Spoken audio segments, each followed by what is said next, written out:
ನಮಾಮಿ ಶಂಕರ. ಸದಾಶಿವ ಸಮಾರಂಭಂ ಶಂಕರಾಚಾರ್ಯ ಮಧ್ಯಮಾಂ ಅಸ್ಮದಾಚಾರ್ಯ ಪರ್ಯಂತಂ ವಂದೇ ಗುರು ಪರಂಪರಾಂ. ಶ್ರುತಿ ಸ್ಮೃತಿ ಪುರಾಣಾನಾಂ ಆಲಯಂ ಕರುಣಾಲಯಂ ನಮಾಮಿ ಭಗವತ್ಪಾದಂ ಶಂಕರಂ ಲೋಕಶಂಕರಂ. ನಾಡಿನ ಸಮಸ್ತ ವೀಕ್ಷಕ ಬಂಧುಗಳ ಪಾದಾರವಿಂದಗಳಿಗೆ ನನ್ನ ಶಿರಸಾಷ್ಟಾಂಗ ನಮಸ್ಕಾರಗಳು.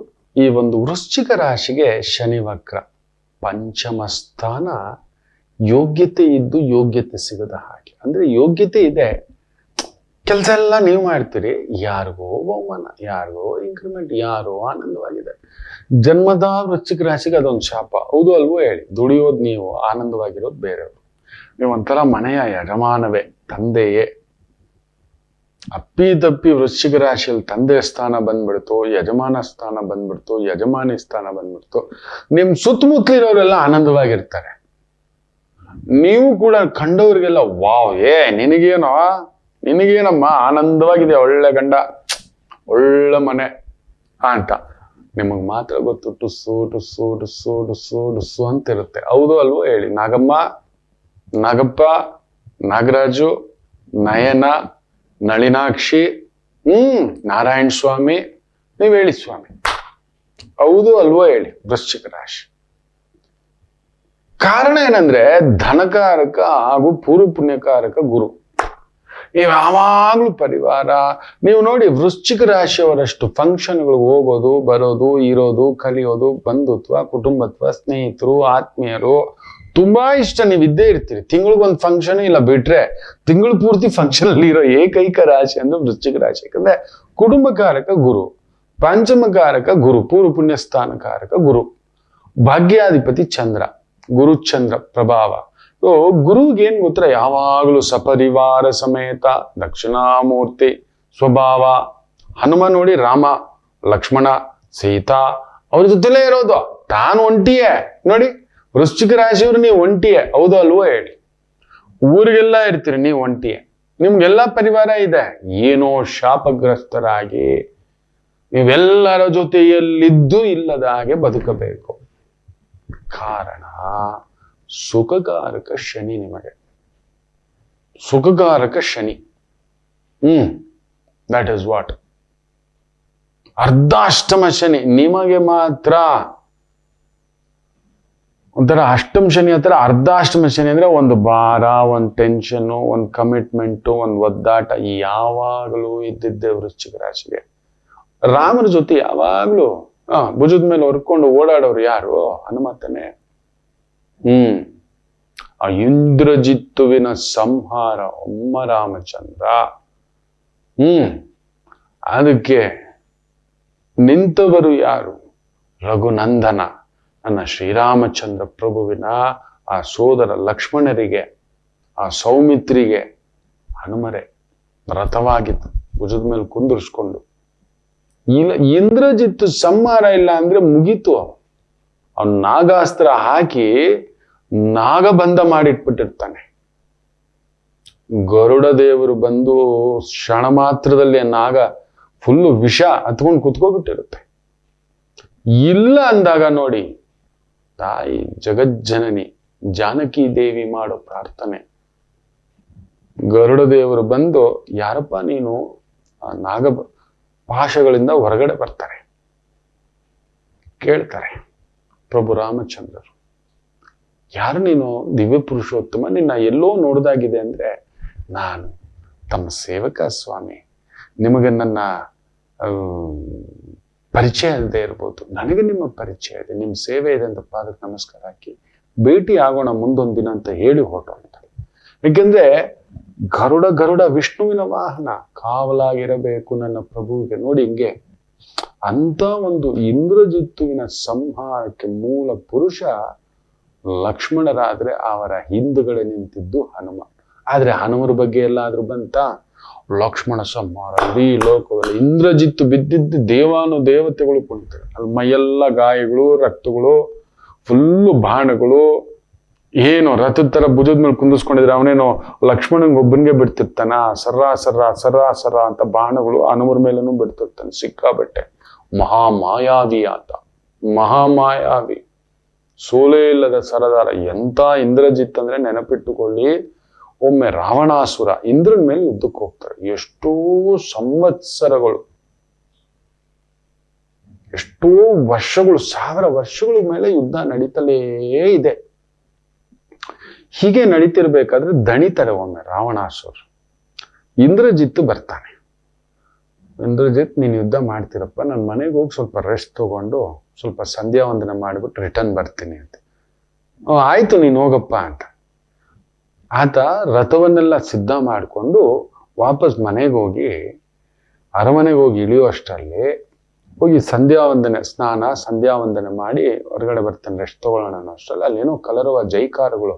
ಇದೇನಿದು ಅಂತ ನೋಡಿದ್ರೆ, ಸ್ವಾಮಿ ನೀವು ಅರಮನೆಗೆ ಬರೋ ಅಷ್ಟರಲ್ಲಿ ಇಂದ್ರಜಿತ್ತು ಇಂದ್ರನನ್ನ ಗೆದ್ದು ಬಿಟ್ಟು ತಗೊಬಂದು ಜೈಲಲ್ಲಿ ಹಾಕಿಟ್ಬಿಟ್ಟಿದ್ದಾನೆ ಅಂತ. ಲೆಕ್ಕ ಹಾಕೊಳ್ಳಿ. ಪ್ರಜಾಪತಿಗಳು, ವಿಶ್ರವಸು ಬ್ರಹ್ಮ, ಪುಲಸ್ತ ಬ್ರಹ್ಮ, ಚತುರ್ಮುಖ ಬ್ರಹ್ಮ ಓಡೋಡ್ ಬರ್ತಾರ ಮೂವರು ರಾವಣಾಸುರನ ಹತ್ರ. ಇಂದ್ರ ಇಲ್ಲಾಂದ್ರೆ ಏನಾಗುತ್ತೆ, ನಿನಗೆ ಅಡಿಯಾಳಾಗಿರ್ತಾನೆ, ಇನ್ನು ಮೇಲೆ ಬಿಡು, ಅವನ್ನ ಬಿಟ್ಟು ಕಳಿಸು, ಕೆಲವೊಂದು ಕೆಲ್ಸಗಳಿದೆ, ಮಳೆ ಆಗೋದು ಬೆಳೆ ಆಗೋದು ಇದಕ್ಕೆಲ್ಲ ಅವನೇ ಅಂತ ಹೇಳಿಬಿಟ್ಟು ರಾವಣಾಸುರ ಮನೆಗೆ ಬಂದು ಸ್ನಾನ ಮಾಡಿ ಪೂಜೆ ಮಾಡಿ ಹೊರಗಡೆ ಬರೋಷ್ಟರಲ್ಲಿ ಗಲಾಟೆಗಳು. ಕೇಳಿದ್ರೆ ನೀವು ಅಂತಃಪುರ ಪ್ರವೇಶ ಮಾಡೋಷ್ಟರಲ್ಲಿ ಇಂದ್ರನನ್ನ ಒಡೆದಾಕಿ ಎತ್ತಾಕೋ ಬಂದ್ಬಿಟ್ಟಿದ್ರು. ಎಷ್ಟೋ 1000 ವರ್ಷಗಳಿಂದ ಯುದ್ಧ ಮಾಡ್ತಲೇ ಇದ್ದಂತ ರಾವಣಾಸುರ ಅವನ ಕೇಳಿ ಇಂದ್ರನನ್ನ ಇನ್ನು ಸೋಲ್ಸೋಕಾಗಿಲ್ಲ, ಬರೀ ಇನ್ ನೋಡ್ಕೊ ಇದ್ದ ನಾನು ಬರ್ತೀನಿ ಅಂತ ಹೇಳೋಷ್ಟ್ರಲ್ಲಿ ಮುಗಿಸಿದ್ದಾನಂದ್ರೆ ಇಂದ್ರಜಿತ್ತುವಿನ ಶಕ್ತಿ ಎಂತದ್ದು. ಇದನ್ನ ಖುದ್ದು ವಿಭೀಷಣರು ಹೇಳದ್ದು. ರಾವಣಾಸುರನ ಬಲ ರಾವಣನಲ್ಲ, ಇಂದ್ರಜಿತ್ತೇ ಅಂತ ಹೇಳೋದು. ಸಾಮಾನ್ಯನಲ್ಲ, ಮಹಾ ಕಾಳಿ ಆರಾಧಕ, ಅಮ್ಮನವರ ಆರಾಧಕ, ದುರ್ಗಾ ಉಪಾಸನೆ, ಶಕ್ತಿ ಉಪಾಸನೆ ಅಮ್ಮನವರದ್ದು. ಅವನೇನಾದರೂ ನಿಂತು ಒಂದು ವಿಶೇಷ ಕಾಳಿಕಾದೇವಿ ಪೂಜೆ ಮಾಡ್ತಿದ್ದ. ಆ ಪೂಜೆ ಮುಗಿದು ಬಿಟ್ರೆ ನೀವು ನಂಬಲ್ಲ ಮಕ್ಕಳು, ಜಗತ್ತಲ್ಲಿ ಅವನು ಸೋಲ್ಸೋರಿಲ್ಲ ಅಂತ. ಅದನ್ನ ಭಂಗ ಮಾಡಿಸ್ತಾರ. ಯಾರಿಗಾದ್ರೂ ಗೊತ್ತಾಯ್ತಾ? ವೃಶ್ಚಿಕ ರಾಶಿಯವ್ರದ್ದು ಆ ಕತೆ. ಯಾಕೆ ಹೇಳಿ, ಅರ್ಧ ಅಷ್ಟಮಶ. ನೀವು ಎಲ್ರಿಗೂ ನಿಂತಿರ್ತೀವಿ, ಎಲ್ರ ಪೂಜೆಗೆ, ಎಲ್ರ ಹಬ್ಬಕ್ಕೆ, ಎಲ್ರ ಫಂಕ್ಷನ್ಗೆ, ಎಷ್ಟು ಜನಕ್ಕೆ ಮದುವೆಗೆ ನೀವು ನಿಂತಿದ್ದೀರಿ ಹೇಳಿ ನೋಡೋಣ. ವೃಶ್ಚಿಕ ರಾಶಿ ಎಷ್ಟು ಜನಕ್ಕೆ ನೆರಳು ಕೊಟ್ಟಿದ್ದೀರಿ? ಅನ್ನದಾತೋ ಸುಖಿ ಭವ. ನಾನು ತಗೊಂಡಿದ್ದೇನೆ ಮಕ್ಕಳೇ.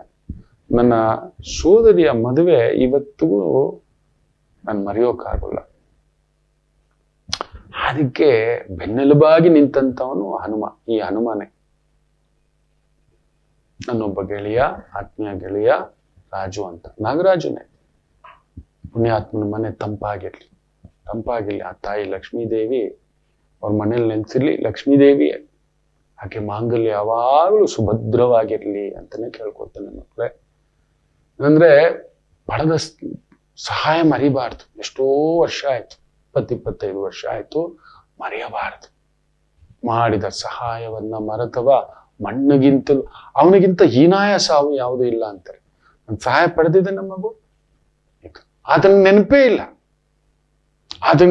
ಇಲ್ಲ. ಮೊನ್ನೆ ಕೂಡ ನಮ್ಮ ಕುಟುಂಬದಲ್ಲಿ ಒಂದು ಬಹುದೊಡ್ಡ ಸೂತಕ ಆದಾಗ ಆಗ್ಲೂ ಇದ್ದ. ಪುಣ್ಯಾತ್ಮ, ಸುಳ್ಳು ಹೇಳಬಾರ್ದು. ಮರೀಕಾಗಲ್ಲಪ್ಪ ನಿಮ್ಮ ತಂದೆಯವರು ಅಂತ ಹೇಳಿ ನಿಂತು ಇದ್ದು ಮಾತನಾಡಿ ಕೈ ಮುಗಿದು ಹೇಳು, ಧನ್ಯವಾದ ರಾಜು ಅಂತ. ಹಾಗೆ ಎಲ್ಲಿ ಸಾವಿದ್ರು, ಎಲ್ಲಿ ದುಃಖವಿದ್ದರೆ ಅಲ್ಲಿ ಸಮಾಧಾನಕ್ಕೆ ನೀವಿರ್ತೀರಿ. ನೀವಿಲ್ಲದೆ ಫಂಕ್ಷನ್ ಇಲ್ಲ ಮಕ್ಕಳೇ, ನೀವಿಲ್ಲದೆ ಆನಂದವಿಲ್ಲ. ಆದ್ರೆ ಎಲ್ರಿಗೂ ನೀವು ಹೆಂಗು ಗೊತ್ತಾ, ಈ ತಟ್ಟೆನಲ್ಲಿ ಪ್ರಸಾದ ಹತ್ರ ಖಾಲಿ ಆದ್ಮೇಲೆ ಆ ತಟ್ಟೆ ನೋಡಿ ಪಕ್ಕಕ್ಕೆ ಎತ್ತ ಅದು ಎಂಜಲ್ ತಟ್ಟೆ ಅದಕ್ಕೆ ಮೊದಲದೇನು ಪ್ರಸಾದದ ತಟ್ಟೆ. ನೀವು ಉಪಯೋಗ ಆದ್ಮೇಲೆ ಎಂಜಲ್ ತಟ್ಟೆ. ಹೌದು ಅಲ್ವೋ ಹೇಳಿ ವೃಶ್ಚಿಕ ರಾಶಿ. ಕಾರಣ ಆ ಒಂದು ಶನಿಯ ಭಾವ, ಪಂಚಮ ಶನಿ ಬೇರೆ ನಿಮ್ಗೀಗ ಅದ್ ನಡೀತಿದೆ. ಎಲ್ರಿಗೂ ಎಂಜಲ್ ತಟ್ಟೆ ಆಗ್ಬಿಟ್ಟಿದ್ರು. ಎಲ್ರೂ ಬಳಕೆ ಏನೋ ದೇಹ ಭಾರ, ಮನೋಭಾರ, ವೃತ್ತಿ ಭಾರ, ಕುಟುಂಬ ಭಾರ, ಆರೋಗ್ಯ ಭಾರ ಎಲ್ಲ. ಅದ್ರ ಮೇಲೆ ಗುರು ಬೇರೆ ಅಷ್ಟಮ, ಕುಜನಿಗೆ ಬೇರೆ ದಿಗ್ಬಂಧನ. ಏನೋ ಇದು ಇಲ್ಲದ್ದು ಯಾಕೋ ಸುರುಳಿಯ ಇನ್ನೊಂದ ಅನ್ನತಕ್ಕಂಥ ಭಾವಾರ್ಥದಲ್ಲಿ ಶನಿ ವಕ್ರ ಫಲವಿದೆಯಲ್ಲ. 100% ಇದರಲ್ಲಿ ಒಂದು 70% ನಿಮ್ಮನ್ನ ಸಮಸ್ಯೆಗಳಿಂದ ಎತ್ತಿ ಹೊರಗಡೆ ಬಿಸಾಗುತ್ತೆ. Wonderful problems resolve. ಒಂದೊಂದೇ ಬಿಡಿಸ್ಕೊಳಕ್ಕಾಗುತ್ತೆ. ವೃದ್ಧಿಯಾಗುತ್ತೆ. ದಶಮ ಸ್ಥಾನವನ್ನ ಶನಿ ವಕ್ರನಾಗಿ ಸುಖ ಸ್ಥಾನವನ್ನು ಹಾಗೂ ದಶಮ ಸ್ಥಾನವನ್ನ ಲಾಭಸ್ಥಾನವನ್ನ ನೋಡುತ್ತಾನಾಗ್ಲೇಬೇಕು ನಿಮ್ಗೀಗ ವಕ್ರವಾಗಿ. ಬುಧನ ಮನೆ ನಿಮ್ಮ ಬುದ್ಧಿವಂತಿಕೆ ಚುರುಕು. ಈ 28 ಕುಜ ಬೇರೆ ಮೂವ್ ಆಗ್ತಾನೆ ನೋಡಿ. ಹೌದು, ಕೇತು ದಶಮದಲ್ಲಿ ಕುಳಿತಿದ್ದಾನೆ. ಮನೆಯಲ್ಲಿ ಹಿರಿಯರಿಗೆ ಅನಾರೋಗ್ಯವೇ, ತಾಯಿಗೋ ತಾಯಿ ಸಮಾನರಿಗೋ, ತಂದೆಯೋ ತಂದೆಯ ಸಮಾನರಿಗೋ, ಈ ತರದಲ್ಲೊಂದಿದೆ, ಪರವಾಗಿಲ್ಲ. ಆದರೆ ಇವೆಲ್ಲದರಿಂದಲೂ ಹೊರಗಡೆ ಬರುವಂತ ಸಮಯ ಬಂದಿದೆ. ಶನಿ ವಕ್ರ, ದಟ್ ಇಸ್ ಅ ಬ್ಯೂಟಿಫುಲ್. ಖಂಡಿತ ನಿಮ್ಮ ಮನೇಲಿ ನೋಡಿ, ಈ ಒಂದು ವಾರ 10 ದಿನದಲ್ಲಿ ಯಾವುದೋ ಒಂದು ಒಳ್ಳೆ ಕಾರ್ಯ, ಶುಭ ಸುದ್ದಿ, ಶುಭ ಕಾರ್ಯ, ಮನೆ, ಇನ್ನೊಂದು ಕೆಲವೊಂದು ಒಳ್ಳೇದನ್ನ ನೋಡಿರ್ತೀರಿ. ಮನೇಲಿ ಒಂದು ಹಬ್ಬದ ಆಚರಣೆ, ಸಂಭ್ರಮದ ಆಚರಣೆ, ಖುಷಿಯ ವಾತಾವರಣ, ಜೊತೆಲಿ ಕೂತು ಊಟ, ಎಲ್ಲೋ ಒಂದು ಫಂಕ್ಷನ್ಗೆ ಹೋಗಿ ಬಂದಿದ್ದೀರಿ. 100% ನಿಮ್ ಕುಟುಂಬದಲ್ಲಿ ಕೆಲವೊಂದು ಶುಭ ಕಾರ್ಯಗಳಾಗ್ತಿದೆ. ಅದು ಚಿಕ್ಕದಿರ್ಬೋದು, ದೊಡ್ಡದಿರ್ಬೋದು. ನಡೀತಿದ್ಯಾ ಇಲ್ವಾ ಹೇಳಿ. ಈ ಒಂದು ವಾರದಲ್ಲೇ ನೋಡಿರ್ತೀರಿ, ಏನೋ ಒಂದು ರೀತಿ, ಏನೋ ಒಂದು ಸಂಭ್ರಮ, ಏನೋ ಒಂದು ಧೈರ್ಯ. ಆದ್ರೂ ಭಯ ಇದೆ. ಕುಜಾಕೇತು ಇದ್ದಾನಲ್ಲ, ಅವನು 28 ಕದಲ್ಲಿ ಆ ಕಟ್ಟಿ ಹಾಕಿರೋ ಸರ್ಪದಿಂದ ಬಿಡುಗಡೆ ಖಂಡಿತ ಒಳ್ಳೇದಾಗ್ತಕ್ಕಂಥದ್ದಾಗುತ್ತೆ. ಯೋಚನೆ ಮಾಡಬೇಡಿ, ಆತಂಕ ಪಡಬೇಡಿ. ಚೆನ್ನಾಗಿದೆ. ಹನುಮೋಪಾಸನೆ ಮಾಡ್ಕೊಳ್ಳಿ. ಹನುಮರಿಗೆ ರಾಮ ಅಂದ್ರೆ ಇಷ್ಟ. ಅದರಿಂದ ವೃಶ್ಚಿಕ ರಾಶಿಯವರು ಆದಷ್ಟು ಒಂದು ಶ್ರೀರಾಮ ಇಲ್ಲ ಹನುಮ, ಎರಡರಲ್ಲಿ ಒಂದಕ್ಕೆ ಹೋಗ್ತಾರೆ. ಯಾವಾಗಾದ್ರೂ ಸರಿ ಭಗವಂತನಿಗೆ ನೆನ್ಪಿಟ್ಕೊಳ್ಳಿ. ತುಂಬಾ ಜನ ಗೊತ್ತಿಲ್ಲ, ಇಂಥ ದಿನನೇ ಹೋದ್ರೆ ಒಳ್ಳೇದು, ಇಂಥ ತಿಥಿನೇ ಹೋದ್ರೆ ಇದೆ. ನಮಗ್ ಸಮಯ ಇಲ್ವಲ್ಲಪ್ಪ, ನಾವು ಸ್ವಲ್ಪ ಜವಾಬ್ದಾರಿಗಳು ಕಟ್ಕೊಂಡಿರೋರಲ್ಲಪ್ಪ, ಎಲ್ಲಿ ಓಡೋದು, ಕರೆಕ್ಟ್ ಅಲ್ವಾ? ಸೊ ನಿಮಗ್ ಅನುಕೂಲ ಆದ ದಿನ, ನಿಮ್ಮ ಮನಸ್ಸಿಗೆ ಆನಂದ ಇದ್ದ ದಿನ ಹೋಗಿ. ಮಂಗಳವಾರನೇ ಹೋಗ್ಬೇಕು, ಶನಿವಾರನೇ ಹೋಗ್ಬೇಕು, ಗುರುವಾರನೇ ಹೋಗ್ಬೇಕು, ನವಮಿ ದಿನನೇ ಹೋಗ್ಬೇಕು, ಪುನರ್ವಸು ನಕ್ಷತ್ರನೇ ಹೋಗ್ಬೇಕು ಅನ್ನೋದೇನೂ ಇಲ್ಲ. ಕಂಪಲ್ಸರಿ ಯಾರಾದರೂ ಆಚಾರ್ಯರಿಗೆ ಇಲ್ಲ ಬಡವರಿಗೆ, ನಾನು ನಿನ್ನೆ ಸಂಚಿಕೆಯಲ್ಲಿ ಹೇಳಿದ್ನಲ್ಲ, ಒಂದು ಸ್ವಯಂ ಪಾಕದಾನ ಮುಖ್ಯವಾಗಿ ಆಚಾರ್ಯರಿಗೆ ಕೊಡ್ಲಿಕ್ಕೆ ಮಾಡ್ತಾ ಬನ್ನಿ. ಪ್ರತಿ ತಿಂಗಳು ಪುನರ್ವಸು ನಕ್ಷತ್ರ ದಿನ ನಾನು ಹೇಳಿದಾಗೆ ನಿನ್ನೆ ಸಂಚಿಕೆ ಅಕ್ಕಿ, ಬೇಳೆ, ಬೆಲ್ಲ, ಕೊಬ್ಬರಿ ಇದೆಲ್ಲ ಹೇಳಿದನ, ಅದನ್ನೆಲ್ಲ ತಗೊಂಡು ಪುನರ್ವಸು ನಕ್ಷತ್ರದ ದಿನ ಯಾರಾದ್ರೂ ಪುರೋಹಿತರಿಗೆ, ಯಾರಾದ್ರೂ ಬಡ ಆಚಾರ್ಯರಿಗೆ, ಶಿವಾಲಯದ ಅರ್ಚಕರಿಗೆ, ಗಣಪತಿ ದೇವಸ್ಥಾನದ ಅರ್ಚಕರಿಗೆ, ಯಾರಾದ್ರೂ ಸರಿ, ಒಂದು ಗುರುಗಳಿಗೆ, ಗುರು ಸಮಾನರಾದಂಥವರಿಗೆ, ಇಲ್ಲ ಮನೆಯ ಕೆಲಸದವರಿಗೆ, ಇಲ್ಲ ಮನೆ ಕೆಲಸ ಮಾಡ್ತಿರೋ ಅಂತ ವ್ಯಕ್ತಿಗಳಿಗೆ ಕೊಟ್ಟು ಬಿಡಿ. ನೀವು ಮಾಡ್ತಾ ಬನ್ನಿ. ಒಂದು 12 ಪುನರ್ವಸು ನಕ್ಷತ್ರ ಮಾಡಿ ನೋಡಿ. ನಿಮ್ಮ ಜೀವನದಲ್ಲಿ ನಡೆಯುವಂತ ಒಂದು ಅದ್ಭುತಗಳು. ವೃಶ್ಚಿಕ ರಾಶಿ ಒಳ್ಳೆದಾಗ್ಲಿ. ಮಾತೃದೇವೋ ಭವ. ನಮಾಮಿ ಶಂಕರ. ನನ್ನ ಪ್ರೀತಿಯ ಆಧ್ಯಾತ್ಮಿಕ ಬಂಧುಗಳೇ, ಪ್ರತಿಯೊಬ್ಬರ ಜೀವನದಲ್ಲೊಂದು ಕೆಲವೊಂದು ಪ್ರಶ್ನೆಗಳಿರುತ್ತೆ, ಉತ್ತರವಿಲ್ಲದ ಪ್ರಶ್ನೆಗಳಿಲ್ಲ. ಅಂಥದ್ದೊಂದು ಸಮಸ್ಯೆ ಇದೆಯಾ? ಜ್ಯೋತಿಷ್ಯ ಮುಖೇನ ಹಾಗೂ ಆಧ್ಯಾತ್ಮಿಕ ಮುಖೇನ ನಿಮ್ಮ ಪ್ರಶ್ನೆಗಳಿಗೊಂದು ಪುಟ್ಟ ಸಮಾಧಾನ. ಈ ಕೂಡಲೇ ಕೆಳಗಿನ ಸಂಖ್ಯೆಗೆ ಕರೆ ಮಾಡಿ, ಇಲ್ಲವೇ ವಾಟ್ಸಪ್ ಮಾಡಿ, ಹಾಗೂ ನಮ್ಮ ನಮಾಮಿ ಶಂಕರ ಯೂಟ್ಯೂಬ್ ಚಾನೆಲ್ ಮುಖಾಂತರವೂ ಕೂಡ ಸರಳ ಪರಿಹಾರವನ್ನು ತಾವು ವೀಕ್ಷಿಸಿ ಹಾಗೂ ಪಡೆಯಬಹುದು. ನಮಾಮಿ ಶಂಕರ.